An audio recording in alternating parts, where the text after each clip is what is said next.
Welcome to our August edition of Office Hours. And I'm here with my good buddy Nate and Corey. Corey is about to join us. He's running just a couple minutes behind here. And so anyway, just wanted to welcome you. Thank you for joining us.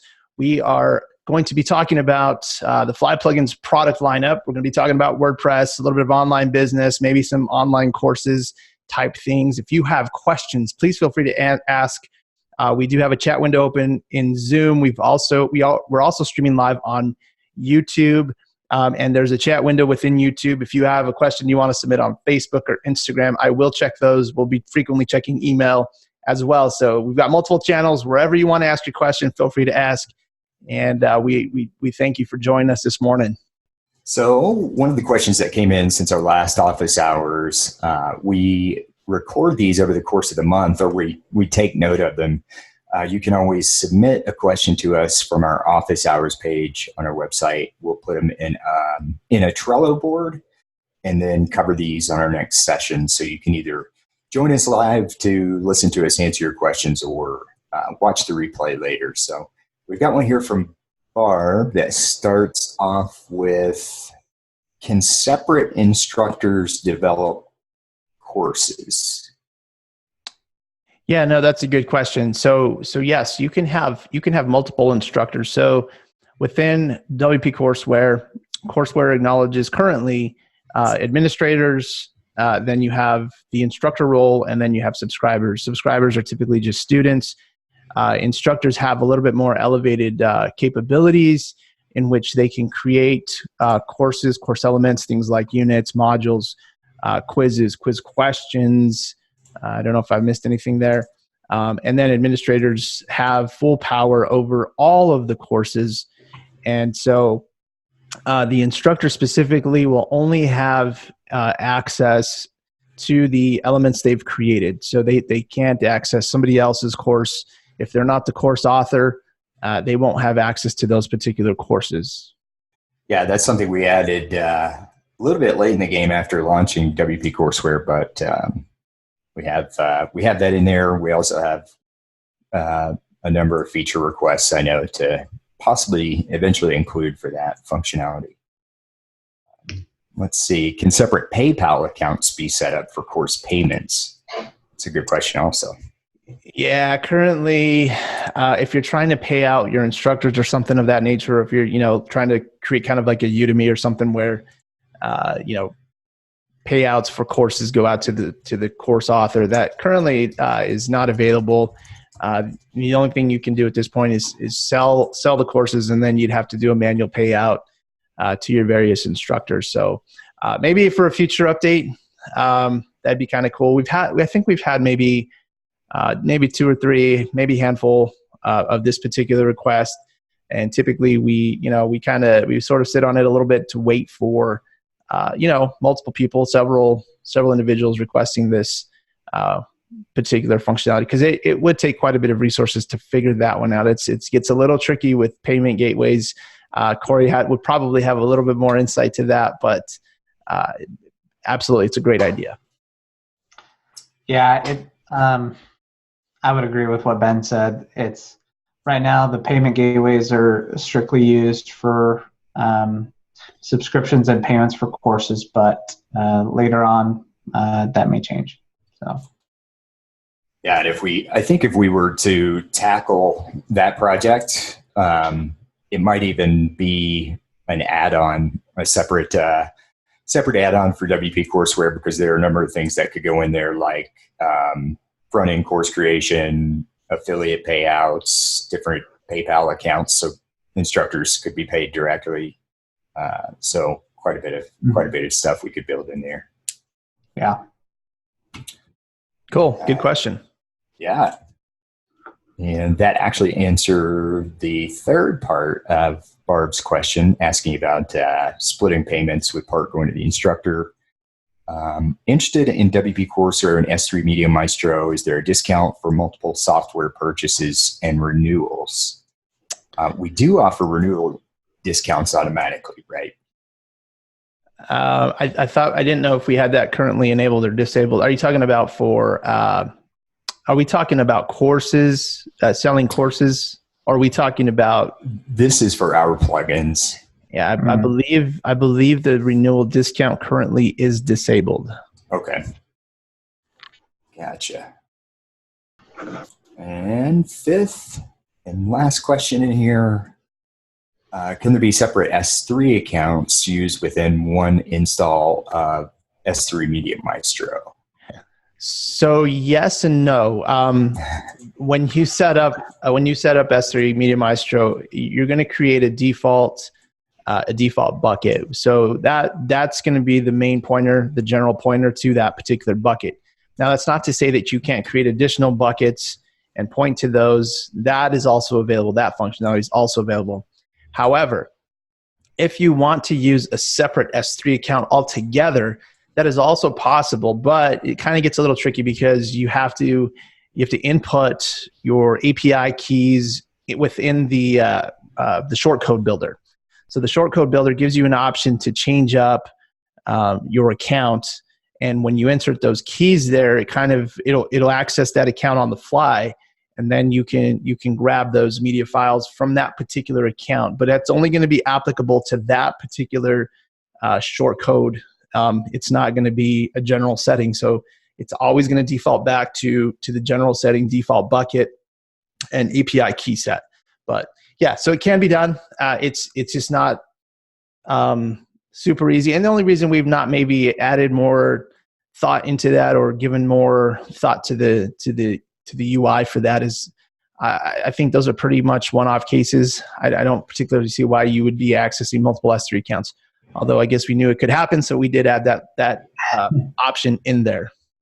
Right. Yeah, it's not very common for someone to have 3 or 4 S3 accounts and pull videos or files from them. I mean, I could see a one-off instance like you're offering a big file for download and it's in another S3 account. So that's why we made it part of the shortcode and not necessarily a global thing. So globally, you would access it from the same one, but you could do one-offs that have a completely different access key and bucket and all that stuff. So pretty good functionality, but I could see where it may, I don't know. Yeah, I guess we didn't build it in, like Ben said, because of that reason. Just not very common. Not one we come across much. And it would be simple enough just to type up that shortcode in a text document, copy and paste, just change the file name. Yep. Good deal. Well, that was it for Barb. Ben, we had a couple more in here. Mavis asking about member management. Let's take a look here. Okay. So I'm assuming they're probably talking about student management. Okay. Obviously, we're not a membership plugin. So student management, yeah, there's quite a bit to the student management. You have the ability to track user progress. So you can track users as they progress through the course. It'll give you a percentage of how much of the course is completed. You can access their detailed student records. So it will show you which actual units within a module or within a course have been completed. You also have access on that same screen to look at individual quizzes. You can see what they've answered specifically for certain answers. If it's a manually graded quiz, on that very same screen, you can grade the quiz. You can apply grades to each question if the questions are requiring a manual grade, such as open-ended and file upload. And there's also a full-on grade book, so you can get kind of more of a bird's eye view of your students. How they're grading with respect to quizzes. You can look at their cumulative grade. You can take all of those grades, including course progress, and you can export that to CSV, and then you can sort through there and kind of analyze your data there. So yeah, there's quite a bit with student management. I believe you can even there in the back end, you can also even download the certificate for the student in case they don't have that capability for some reason, or they want you to send it to them via email. That's an option there as well. Obviously, you can manually enroll students or de-enroll students right from the back end. So there's quite a bit to student management. I'm forgetting classroom. There's the classroom screen as well, so you can see the group of students that are enrolled in a particular course. You can email them directly from that screen, either as a classroom or as an individual. So yeah, there's a lot to student management, but I think we've done a pretty good job at streamlining everything and making our screens pretty intuitive and allowing, even just little things like emailing a student right on screen. You click the little email button and you get a little light window or a light box with an email option there. Am I forgetting anything, Corey? Does that sound about right for students? Yeah, that sounds about right. And what I was going to say is it's going to be constantly improving. So in the next, 4 or 5 months, we have plans to improve certain aspects of quiz and student management, for example, and even certificates.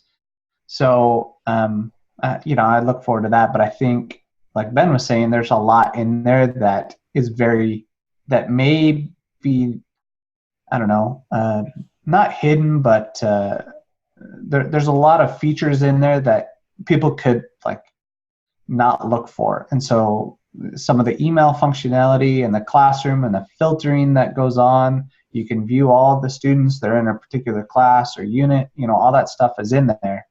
And I hope people take advantage of it because it's very useful.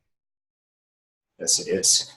Yeah, the screens are much more intuitive now. Everything in the left-hand sidebar on the admin side is it has a purpose. Depending on what you need to manage within your course or your people. So Corey's focused most of his effort over the last few months on the course builder and the student management side of things, and really we just have the quiz and the certificate left to update. Yeah. And we want to add, additional, later on, additional reporting so that you can have more reports for students and for subscriptions and payments and courses, all that stuff. So reporting is a big thing too that we want to work on. It's just a little further down the road. So that was Mavis. Our last question in Trello here is from Charlene, and she'd like to know how WP Courseware works with Digital Access Pass, DAP. Yeah, so Digital Access Pass is a great membership option. It was actually created by one of our good friends, Vina, and she actually wrote the integration. It's built into DAP itself. So unfortunately, I don't know a lot of the specifics. What I can tell you is how I think it probably does work. I'm sure, obviously DAP is a membership type of utility, and so I imagine within DAP you have various membership levels, and if it functions like our other integration add-ons, basically you'll be able to apply a membership level and associate that with a course or maybe even multiple courses. So when somebody purchases that particular membership level, they get automatically enrolled into the course. Now, there's probably a lot of details in there that I just don't know. What happens when your subscription expires, when it gets canceled, things like that. I'm not exactly sure how all those little intricate details work. But Vina's great. You can contact her. She would be happy to answer all of your questions regarding Digital Access Pass. And unfortunately, I just don't know. I don't know enough about DAP. From what I understand, it's a great product. Yeah, a lot of people have been really happy with it. I think it has a lot of functionality for a membership plugin, and that's one of 2 or maybe 3 where the developers of the membership plugin just handled integration with WP Courseware as opposed to us providing an add-on for it. I think A member and possibly S2 member. Oh no, we did S2 member. Yes, we did. We did S2 member. We've got quite a few integrations out there. And actually, I just noticed Nate found a blog article right on Digital Access Pass's website, and it kind of explains how the integration works with WP Courseware. So what I'll probably do is I'll go ahead and post this in the notes. This will be posted on YouTube here within a couple weeks. And what I'll do is I'll just add that down in the description below, a link right to the blog. So that way, if you need help or you need reference to how to connect WP Courseware with Digital Access Pass, you'll have that information. But it looks like a very intuitive post. Looks like Vina did a pretty good job here. And so, great question. Great question. Absolutely. I think that was our last question that we had in Trello. I'm checking other channels here for questions. Let me just check. Let me check Facebook.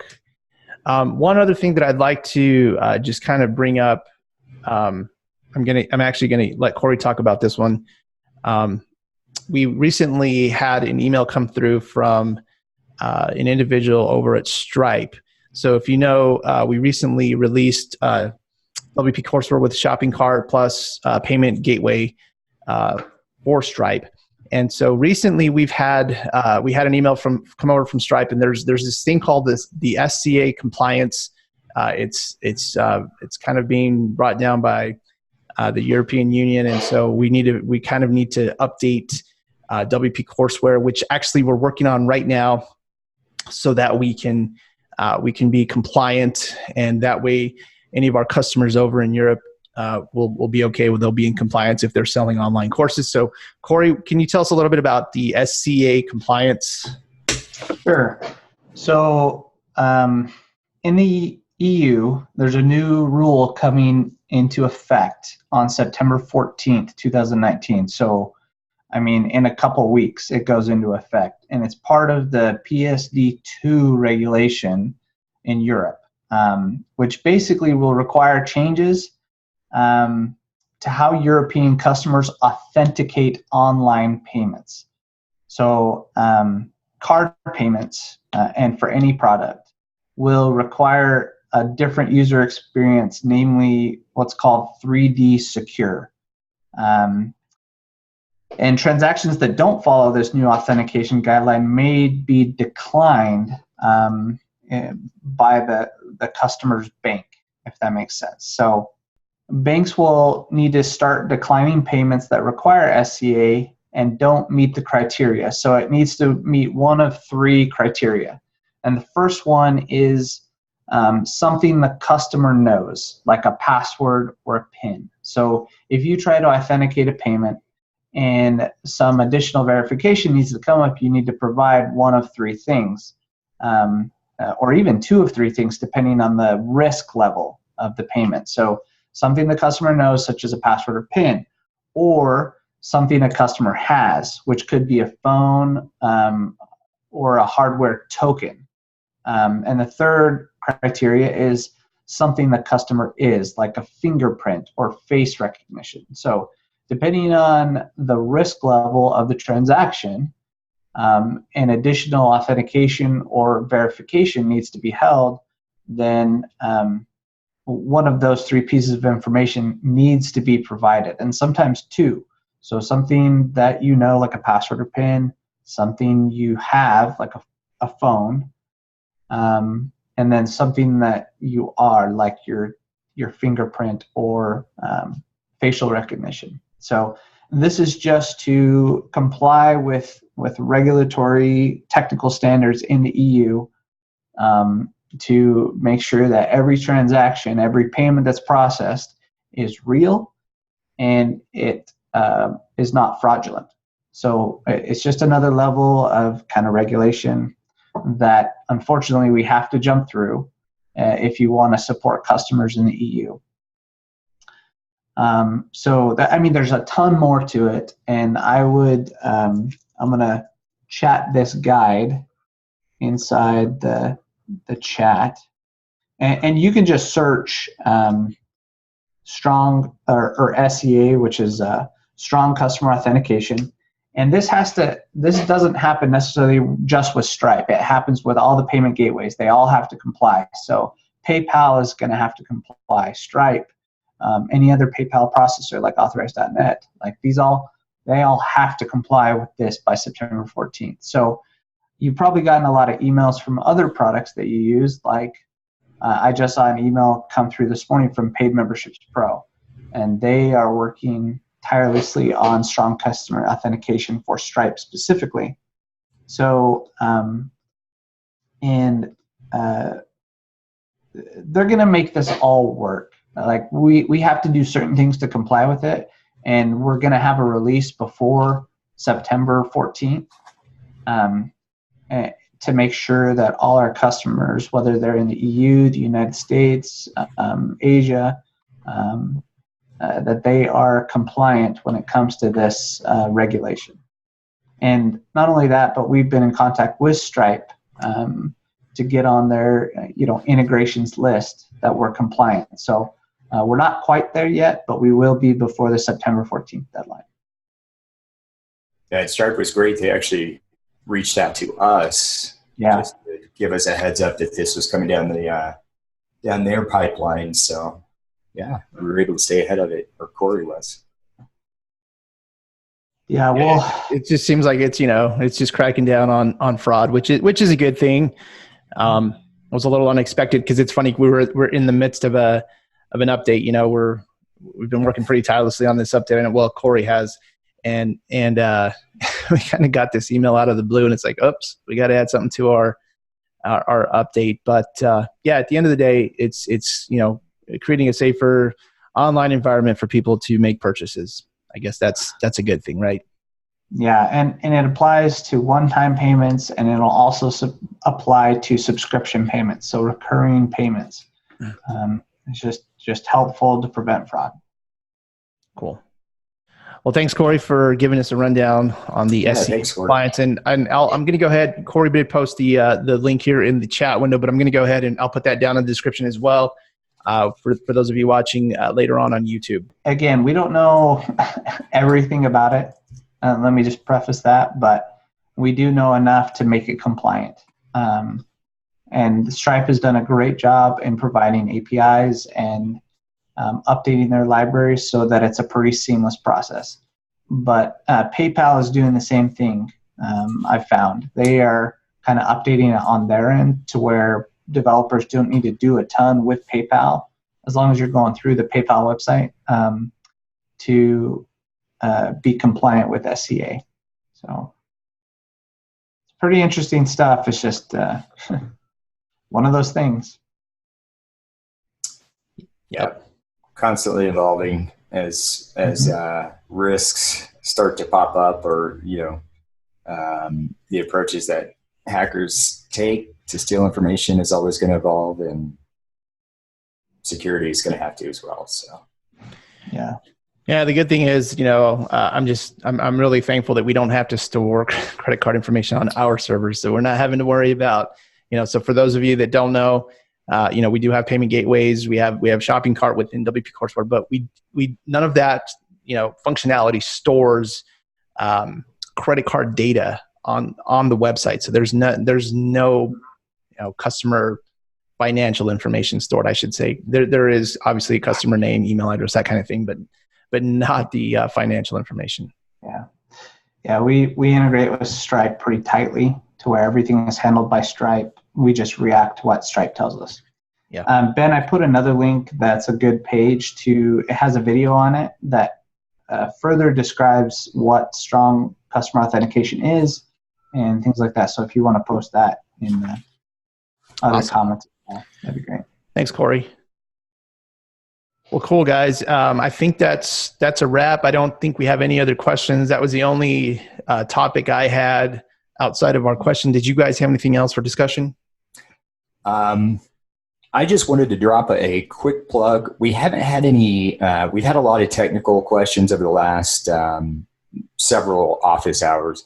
We haven't really had any strategy questions. So if anybody has a question about the course creation process or launch or marketing or supporting your online course, you can always let us know either through the office hours page or our general questions page.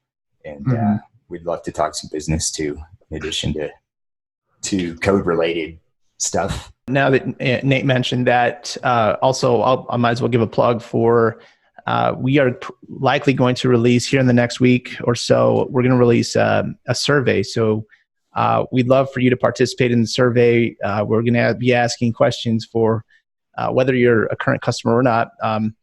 And we just like to know a little bit more about your process for building online courses. What are some of your pain points? What are you struggling with? How could we help you? What can we do in WP Courseware to make it easier for you to build courses and that sort of thing? There will be a little bit of incentive in there, so we're going to throw in I think we're going to throw in an Amazon gift card or maybe a few of those in there, right, Nate? Yes. So we'd love to hear your question or hear your feedback, and we'll be looking forward to that. You'll see an email come through. We should be sending that, like I said, within the next week or so. Yes. And it'll be pretty painless. Just a few quick questions. So won't take long. Yeah. Well, cool, guys. Looks like our next office hours is looks like September 27th. And so we'll be streaming again live on YouTube at 1 p.m. Eastern. So thank you for joining us today. If you would do us a big favor, would you subscribe to our YouTube channel here below? Just hit that subscribe button, hit the bell for notifications, and we will see you in September. Thanks for joining, guys. All right. Bye, everybody. Thanks, guys.